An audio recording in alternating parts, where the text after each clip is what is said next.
नमस्कार। मैं हूं अनिल सर और हम पढ़ रहे हैं क्लास 10 की मैथ्स। क्लास 10 की मैथ्स में आज हम स्टार्ट कर रहे हैं चैप्टर 3। चैप्टर 3 देखते हैं क्या है। सबसे पहले उसके शीर्षक को समझते हैं, उसके बाद आगे सॉल्व करने की कोशिश करेंगे हम। पहले देखते हैं दो चर वाले रैखिक समीकरण युग्म। ये क्वेश्चन है, ये आपका टॉपिक है आपका अध्याय का। तो सबसे पहले देखते हैं हम चर किसे कहते हैं। चर ऐसी संख्या है जो बार बार बदलती है, उसको बोलते हैं हम चर। जिसे चर मानते हैं हम। चर में हम ले सकते हैं x, y, z या a, b, c।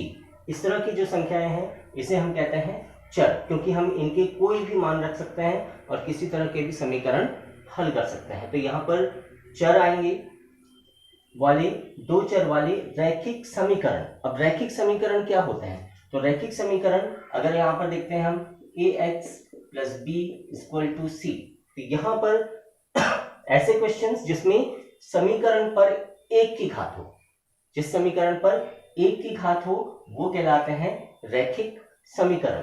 अब यहाँ पर है समीकरण युग्म। तो इस क्वेश्चन में या इस टॉपिक में आपको लगभग दो समीकरण आएंगे जिनको आपको सॉल्व करना है, दो चर वाले रैखिक समीकरण युग्म। ठीक है, अब हम देखते हैं, सबसे पहले देखते हैं क्वेश्चन नंबर 1। तो क्वेश्चन नंबर 1 क्या है देख लेते हैं। उदाहरण 1, अखिला मेले में रुपए 20 लेकर जाती है और वह चरखी की सवारी करना तथा हुपला खेल खेलना चाहती है। जितने बार उसने हुपला खेल खेला उससे दुगनी बार चरखी की सवारी की। ये थोड़ा सा करेक्शन है क्वेश्चन में, उदाहरण में इसको देखेंगे।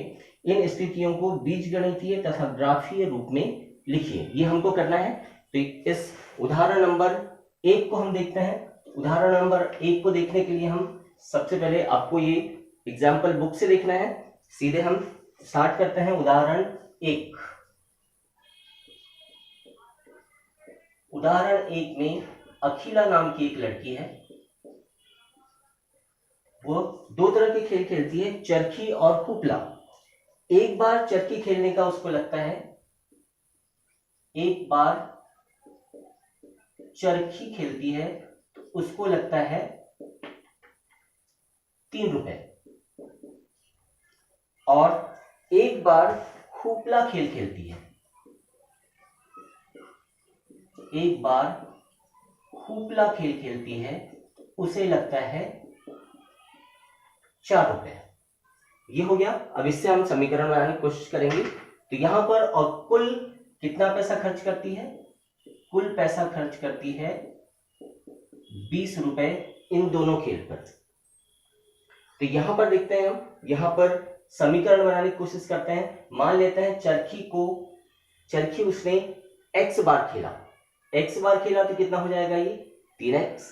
और हुपला y बार खेला तो ये हो जाएगा 4y। तो इस तरह से समीकरण बन जाएगा 3x plus 4y equal to 20। ये बन जाएगा हमारा समीकरण 1। अब दूसरा और एक क्वेश्चन दिया है यहाँ पर, ठीक से अगर देखेंगे तो जितनी बार उसने हुपला खेला उससे दुगनी बार चरखी का खेल खेला। तो यहां पर एक और समीकरण बनेगा। हुपला हमने माना है y और चरखी उससे हुपला जितने बार खेला उससे दुगनी बार चरखी का खेल खेला है। तो ये हो जाएगा y बराबर 2x। तो ये बन जाएगा समीकरण 2। ये हो गया हमारा समीकरण 2। तो यही है हमारा, इसको हमने सॉल्व कर लिया है बीजगणितीय रूप में। ये बीजगणितीय रूप हो गया।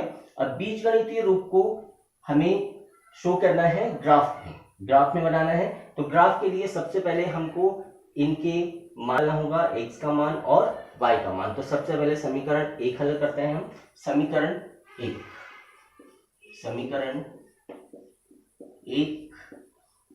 हल करने पर समीकरण 1 हल करेंगे हम। समीकरण 1 क्या दिया है हमारे पास?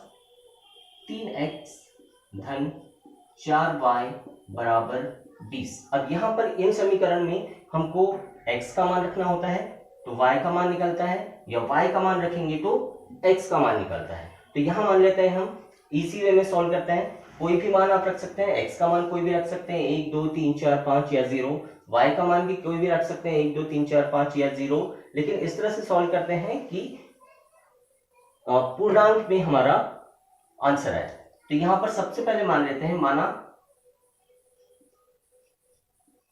x बराबर 0, x बराबर 0 मान लेते हैं। तो ये समीकरण हमारा सॉल्व होगा।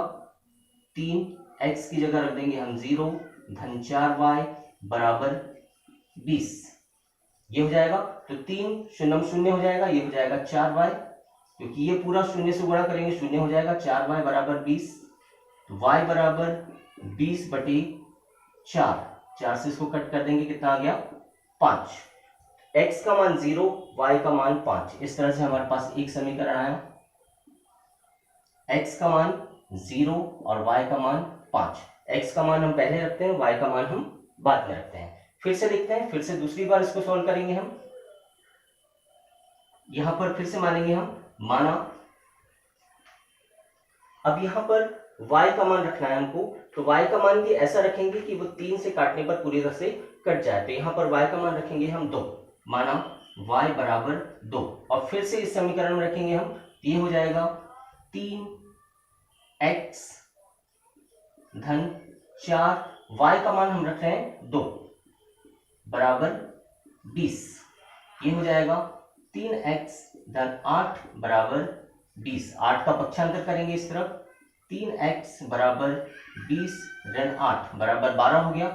x बराबर ये हो जाएगा 12, और यहाँ 3 का पक्षांतर कर देंगे, ये आ जाएगा 4, ये आ गया 4। इस तरह से हमारे पास दो मान आए, x का मान 4 और y का मान 2। x का मान हम पहले रखते हैं, मतलब x का मान 4 पहले रखेंगे और y का मान 2। इस तरह से ये दो आ गए हमारे पास। अब फिर से हम इस क्वेश्चन को सॉल्व करते हैं समीकरण 2 हल करने पर। समीकरण 2 हल करने पर, समीकरण 2 को हल करेंगे तो यहां पर भी हम वैसे यूज करेंगे, y बराबर 1/2 x। तो यहां x का मान हम अगर 0 रखते हैं, x का मान अगर हम 0 रखते हैं तो ये क्या हो जाएगा, पूरा 0 हो जाएगा। माना x बराबर 0, तो ये हो जाएगा y बराबर 1/2 गुणे 0, और 0 से गुणा करेंगे तो कोई भी संख्या 0 हो जाती है, मतलब y बराबर हो जाएगा 0। तो यहां पर दो मान है हमारे पास, x बराबर 0, y बराबर 0, 0 0। फिर से रखते हैं हम, अब इस तरह से रखेंगे हम दूसरा मान, माना x का मान फिर से रख देते हैं बराबर 2, y बराबर 1/2 गुणे 2, x का मान 2 हो गया, 2 से 2 कट जाएगा एक बार, मतलब y बराबर आ गया 1। तो यहां पर फिर से दो मान आए हमारे पास, x का मान 2 और y का मान 1, ये आ गया। अब इन को हमको ग्राफ में बनाना है। अब ग्राफ बनाते हैं, यहां पर हम ये बनाएंगे ग्राफ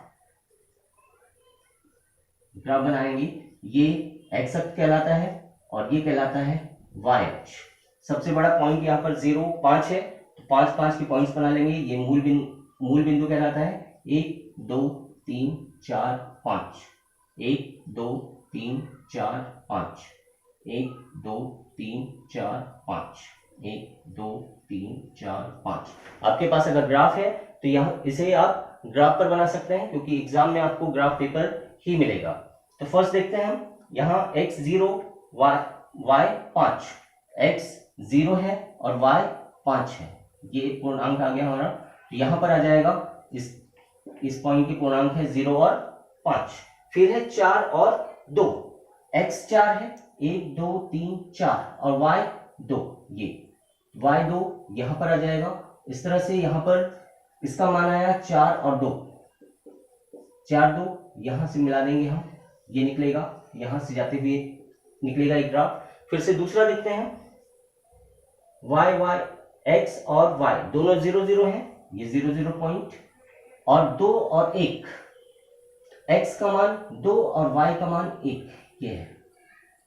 ये अगर देखेंगे तो यहां से ये सीधी लाइन यहीं से निकलेगी। ये मान निकला हमारे पास, ये है 0 0 पॉइंट और ये है 2 1 पॉइंट। यहां पर हमको समीकरण भी लिखना होता है। इसका समीकरण है हमारे पास ये 3x धन 4y बराबर 20 और इसका समीकरण है हमारे पास y बराबर x बटे 2। ये है, इस तरह से हमने ये कर लिया है। यहां पर अगर आपसे सिर्फ ग्राफ बनाने पूछा है और बीजीय रूप में व्यक्त करने बोला है तो बीजीय रूप में व्यक्त किया आपने, इसका ग्राफ बनाया है। लेकिन आगे क्वेश्चंस में आपको इसका आंसर बताने को बोलेगा, तो जिस पॉइंट पर ये दोनों एक दूसरे को क्रॉस करते हैं उस पॉइंट को हम इसका आंसर बोलते हैं। अब हम देखते हैं नेक्स्ट क्वेश्चन नंबर एग्जाम्पल 2। चलिए अब हम देखते हैं उदाहरण नंबर 2। उदाहरण नंबर 2 सबसे पहले मैं आपको पढ़कर दिखा देता हूं। रोमिला एक स्टेशनरी की दुकान में गई और 9 रुपए में 2 पेंसिल तथा 3 रबर खरीदी। उसकी सहेली सोनाली ने भी रोमिला के पास नई तरह की पेंसिल देखी और उसने भी 18 रुपए में उसी तरह की 4 पेंसिल और 6 रबर खरीदी। इस स्थिति को बीजीय गणितीय तथा ग्राफीय रूपों में व्यक्त कीजिए। ये क्वेश्चन एग्जाम्पल है, एग्जाम्पल आप अपने बुक से देखेंगे, मैं सीधे सॉल्व कर रहा हूं। देखते हैं यहाँ पर है रोमिला और सोनाली।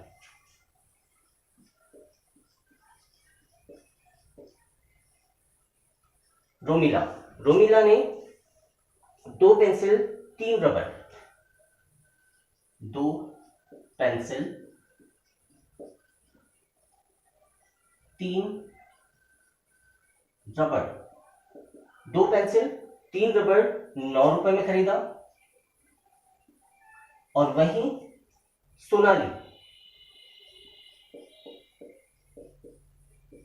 सोनाली ने 4 पेंसिल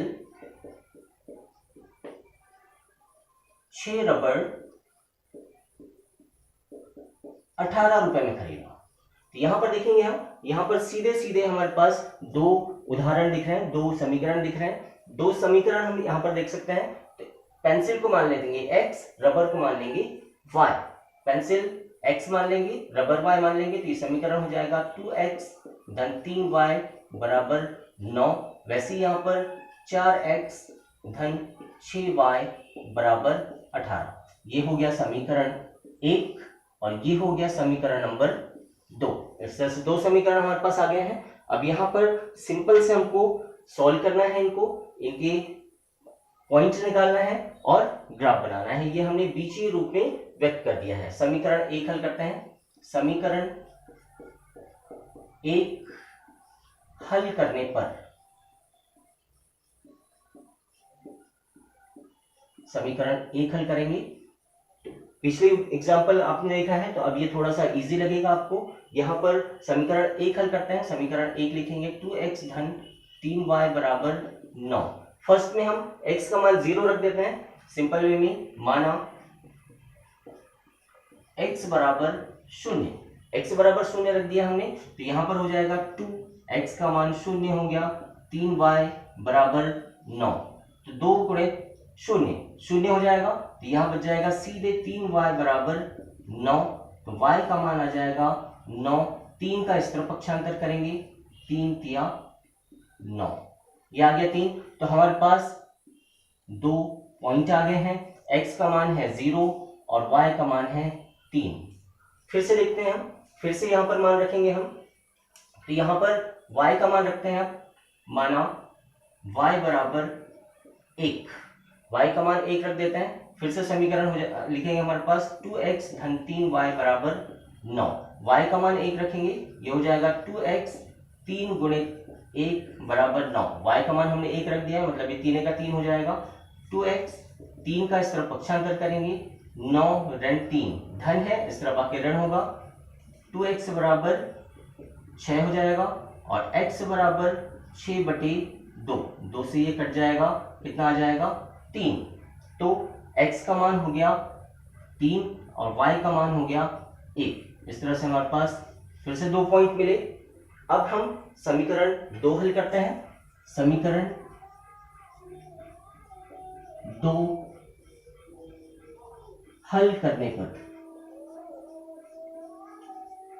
समीकरण 2 हल करने पर समीकरण 2 हमारे पास दिया है 4x धन 6y बराबर 18।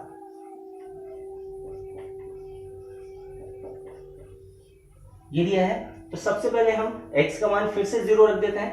x का मान अगर 0 रख देते हैं, माना x बराबर 0, तो समीकरण क्या हो जाएगा 4 0 धन 6y बराबर 18। ये आ गया है, ये 0 हो गया, मतलब यहां बच जाएगा 6y बराबर 18, y बराबर 18 बटे 6, 6 तिया 18। फिर से हमारे पास मान आ गए 0 और 3, 0 और 3 मान आए। फिर से हम यहां पर रखेंगे y का मान 1 रख देंगे, माना y बराबर 1। फिर से समीकरण लिखेंगे हम 4x धन 6y बराबर 18। y का मान हमने 1 माना यहाँ पर, तो 4x धन 6 गुणित 1 बराबर 18। ये हो जाएगा 6 का 6, 6 का इस तरफ पक्षांतर करेंगे, ये हो जाएगा 4x बराबर 18 ऋण 6, 4x बराबर हो जाएगा 12, x बराबर हो जाएगा 12 बटी 4, 4 तिया 12, 3 आ गया। इस तरह से हमारे पास फिर से दो मान आए, x का मान आया 3 और y का मान आया 1। ये आ गया। अब यहाँ पर अगर आप देखेंगे तो यहाँ पर 0 3 3 1, यहाँ पर भी मान आ रहा है 0 3 3 1, यहाँ पर भी मान आ रहा है, तो सेम मान आ रहा है। अब हम इसको ग्राफ पे बनाते हैं, देखते हैं ग्राफ पे बनाकर। ग्राफ पेपर आप यूज कर सकते हैं। ये x अक्ष है, ये y अक्ष है, ये मूलांक है 1 2 3 4, 1 2 3 4, 1 2 3 4, 1 2 3 4, 1 2 3 4, 1 2 3 4,